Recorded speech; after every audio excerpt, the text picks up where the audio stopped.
بسم اللہ الرحمن الرحیم۔ میں بہت نیک اور خوبصورت تھا۔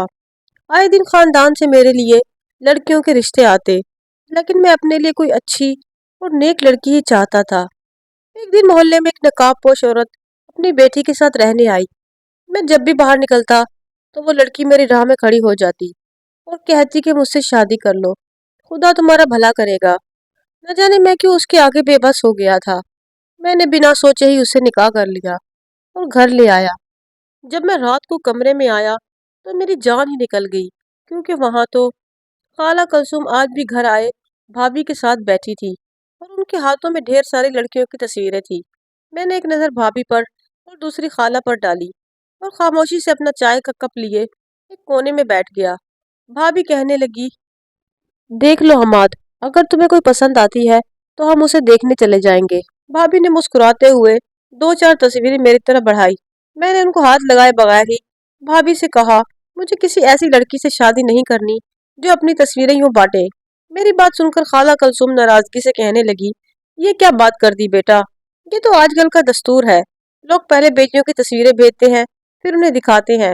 میں نے خالہ سے کہا، مجھے یہ سب پسند نہیں، مجھے تو لوگوں کی بھی سمجھ نہیں آتی کہ وہ اپنی بیٹی کو نمونہ بنا کر لوگوں کے سامنے کیوں پیش کرتے ہیں۔ پہلے زمانے میں تو لوگ ماں باپ دیکھ کر لڑکی کا رشتہ لے جاتے تھے، یہ صورت دیکھنے کا رواج آخر کہاں سے چل پڑا۔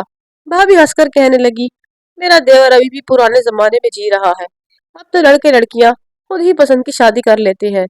خالہ کہنے لگی، پھر تو ہی بتا تجھے کیسی لڑکی چاہیے۔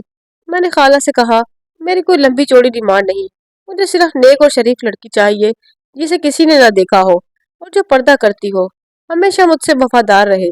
میرے خیالات جان کر خالہ کو جیسے صدمہ ہو گیا، کیونکہ ان کے پاس تو ماڈرن لڑکیوں کے رشتے تھے جو مجھے بالکل پسند نہیں تھی۔ خالہ میری بات سن کر ہاتھ جھاڑ کر کھڑی ہو گئی، کہنے لگی، ایسی لڑکی تجھے پھر آسمان پر ہی مل سکتی ہے، زمین پر آج کل ایسی لڑکیاں نہیں پائی جاتی۔ خالہ کی بات سن کر میری بھابھی ہنس ہنس کر لوٹ پوٹ ہو گئی اور خالہ مجھے برا بھلا کہتی چلی گئی۔ خالہ کلثوم کا کام ہی رشتہ کرنا تھا اور وہ اپنے کمیشن کی خاطر کسی بھی طرح کے رشتے جوڑنے کے پیچھے پڑ جاتی۔ بھابھی نے ایک دفعہ ان سے یوں ہی سرسری میرے رشتے کا ذکر کر دیا اور اس دن سے وہ ہر روز اپنا بستہ اٹھائے چلی آتی جس میں تصویروں کا ایک پرندہ موجود ہوتا۔ وہ چاہتی ان میں سے دو چار تو میں لازمی پسند کروں۔ بھابھی بھی چاہتی تھی کہ میری جلدی شادی ہو جائے اور وہ میری ذمہ داری سے آزاد ہو جائے، کیونکہ ماں کے انتقال کے بعد میرا کھانا پینا اٹھنا بیٹھنا سب بھائی بھابھی کے ساتھ تھا۔ بھابھی کو اپنے میکے جانے سے پہلے بھی لاکھ بار سوچنا پڑتا کہ اگر وہ چلی گئی تو مجھے کھانا کون دے گا۔ ایسا نہیں تھا کہ میں خود کام کاج نہیں کر سکتا تھا، لیکن بھابھی بہت ہی اچھی اور نیک تھی، انہوں نے دل سے میری ذمہ داری اٹھائی تھی، لیکن اب وہ میری شادی کروانا چاہتی تھی۔ انہوں نے خاندان بھر میں بھی کہہ دیا، اگر کسی کو ہمارے حماد کے لیے کوئی لڑکی پسند آئے تو ضرور بتانا۔ کچھ ہی دنوں میں کافی رشتے آ گئے، کیونکہ میری نوکری بہت ہی اچھی تھی اور پیسے کی کوئی کمی نہ تھی۔ شادی کے بعد مجھے علیحدہ گھر میں رہنا تھا۔ اماں کی وفات پر بھائی بھابھی یہاں میرے لیے آئے تھے اور میری شادی کے بعد وہ دونوں واپس اپنے گھر چلے جاتے، کچھ ہی دور کے فاصلے پر تھا۔ اتنے سارے رشتے آنے کے باوجود بھی مجھے کوئی لڑکی سمجھ نہیں آئی۔ میں بس نیک اور شریف لڑکی چاہتا تھا، جب میرا خاندان امیر ہونے کے ساتھ ساتھ ماڈرن بھی تھا۔ بھابھی امید سے تھی اور ان کی طبیعت کافی دنوں سے خراب رہ رہی تھی۔